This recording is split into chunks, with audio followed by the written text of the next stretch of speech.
fiction. I call it Mysterium. My disciples of the Mysterium book. So that book, by the way, should be coming out in Kindle probably at the end of the month, very, very shortly.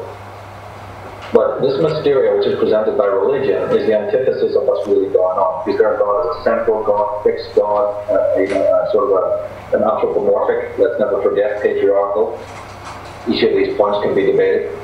But the idea of a central God, a central path, a single savior, and he's up there in his abode, as opposed to the more Taoist approach, the shaman approach, and now again the quantum mechanic idea that maybe there's this enfolded, implicate, non-localized intelligence. Well then, alright, once you've established that, once you've established that, and I don't see how we can not establish that, I don't see how we can look at the geometric order of the universe, which we did not create, and then come up with any kind of hard, materialistic, atomistic science. So once you've understood that paradigm, that there is an order, and we didn't make it, I think it's a very simple step then to the next step to say that we ourselves as human beings are emanations or expressions of that. Whether you want to go as a monad, whether you want to think of it as a dialectical monad, how you want to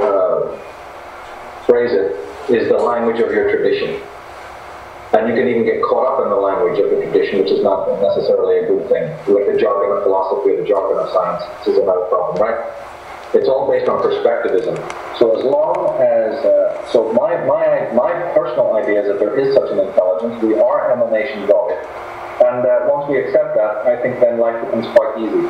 Life becomes, you're here, as I've said so many times, to create your own soul through experience. So the quicker, if somebody by their teenage years or somebody by their 20s can be infused with this idea, staying quite skeptical of what religion is saying, but at the same time come to their own understanding that there is a higher intelligence out there, I think they can get on with the journey of this soul-making, the real purpose for their existence, a lot faster than if they're sort of trying to unpack a lot of the scientific nonsense, which is extremely disingenuous. I mean, right across the board, my work always tries to expose these frauds of science, whether it be, even in the frauds of religion for one, and how the scholars, these great scholars of the 1900s, when they were translating, say, the Vedas, for instance, just give you one anecdote, they not only left out of it all that story of the alien technology, the Vimanas and all that we know, but can you believe that they even said that the publication of the Vedas was after the Bible, was after the Christian era, a blatant lie that would easily be disproven. Yet they, in order to save face, they actually said that the origin of these writings was later than Christianity. This is absolutely, I've got the names of the men who were the first translators, and this is what they disseminated. They took out images of Krishna, spread out looking like Jesus on the cross, etc. So whether it's science, with their lies, and now the disingenuous, let me back that up, what I was saying, that the disingenuousness and utter fraud of modern science. Now that we've had quantum mechanics, now that we've had the Werner Heisenbergs and the Schrodingers and the Bohr, Niels Bohr and David Bohm and a slew of other people, disproving this Darwinism and disproving this evolution theory, presenting very cogent alternatives, right? The mainstream academics within materialism are incredibly bankrupt and they know it. So they're trying their best to come up with alternative solutions. And what they're doing is they're in such a panic that they're even breaking their own rules.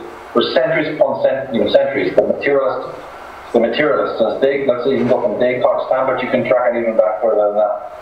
They've always told you that it's a five senses reality, and what you can see, taste, touch, and feel, that's real, and everything else is just complete illusion, right? This is the basis of the materialistic mindset, the empiricist mindset. And yet now, in order to counteract these other amazing mysteries that are being discovered in the cosmos, they're disingenuously not only diving into the most abstract mathematics, but actually using computer models, non-empirical,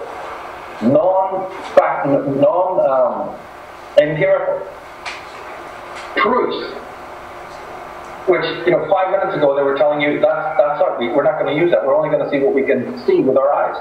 Yet they're going into computer modeling and multiverses and string theory and anything they can do based on computers. Virtual realities. Virtual realities. The materialists themselves are so tied in knots that they're actually breaking their own cardinal rule and going to virtual realities to disprove the fact that this universe must have an intelligence behind it to sustain life. They've understood that the mathematics, the statistics, the probability behind a universe creating human life or human thought is so astronomically huge that they're absolutely confronted with the fact that the universe is intelligent. It's amazing to me they even need to go this far, but there you are. And now that they have gone this far, what do they come up with to countermand it, to again reestablish this pathetic materialistic philosophy? Computer models and more abstract mathematics, non-empirical. Breaking their own rules to do so, climbing over the bones of their forefathers who established materialism. They're so dodgy, they're so utterly disingenuous.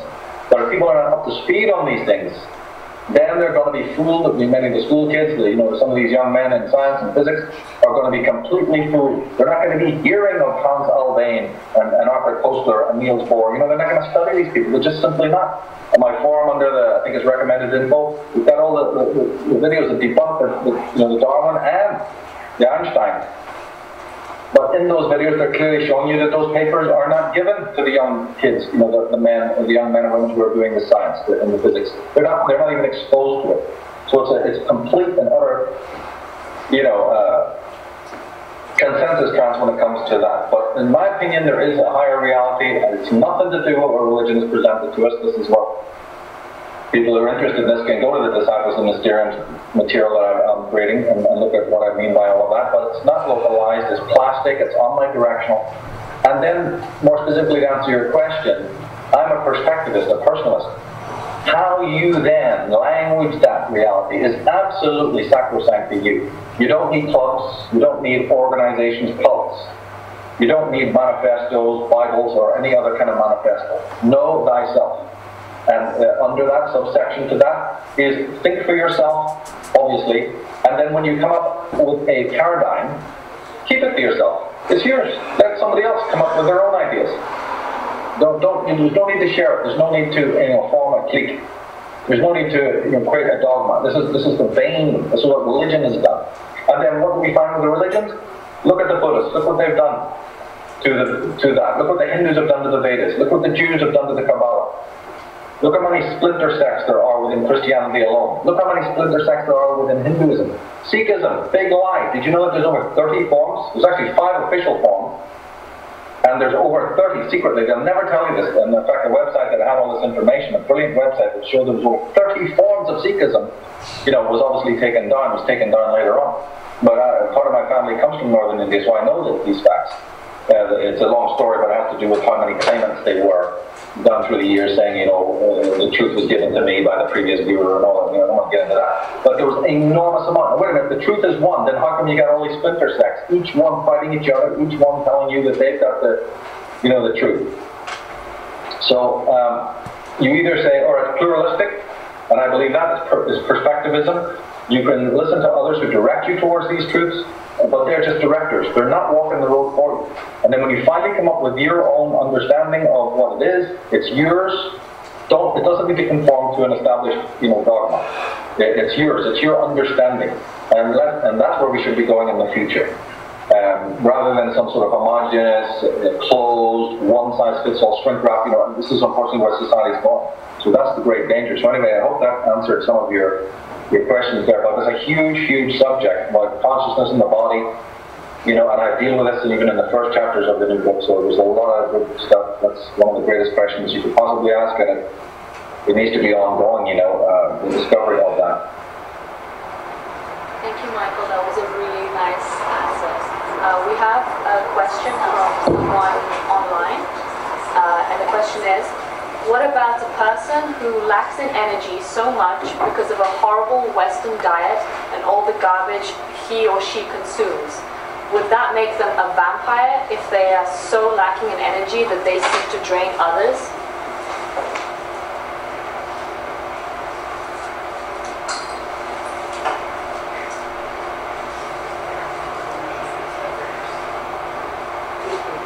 Can you hear me? Did you hear me?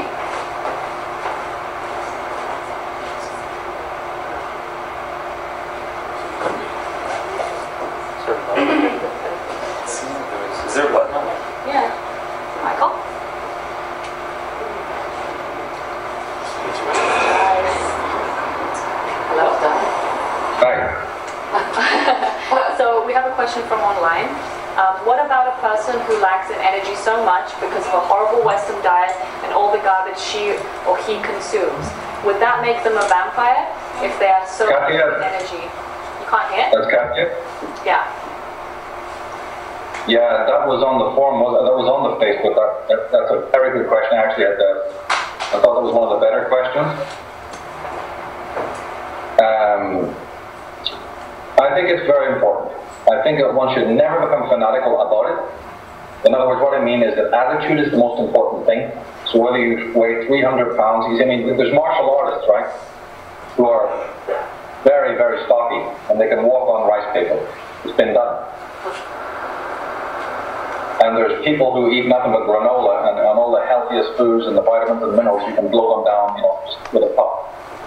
So the whole concept is that it's one of those things. I mean, it's perspectivism. If it works for you, do it. I think it does work. I think it's important because there's so many toxic foods.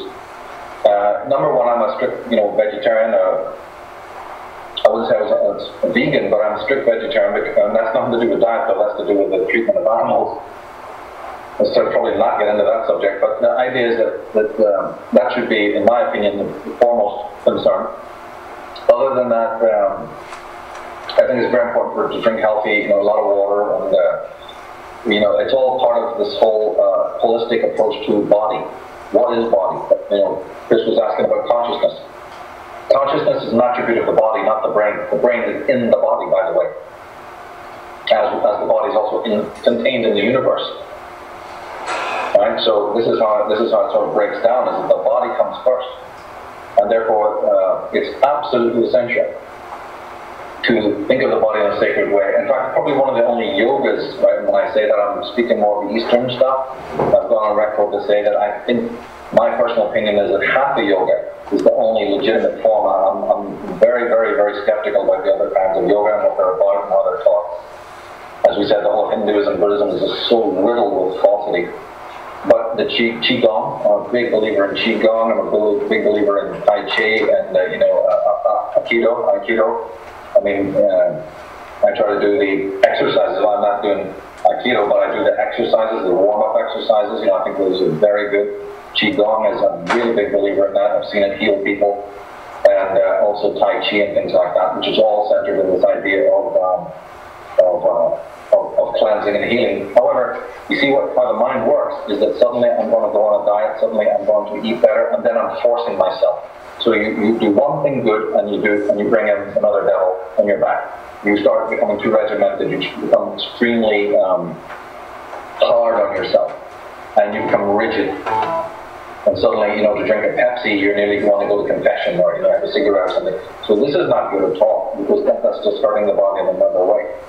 So it's a balance. Each person must come to their own balance. And I'm a big believer in eclecticism, and also to discover your own yoga. The hell with all of these other packaged versions. I'm very skeptical about those.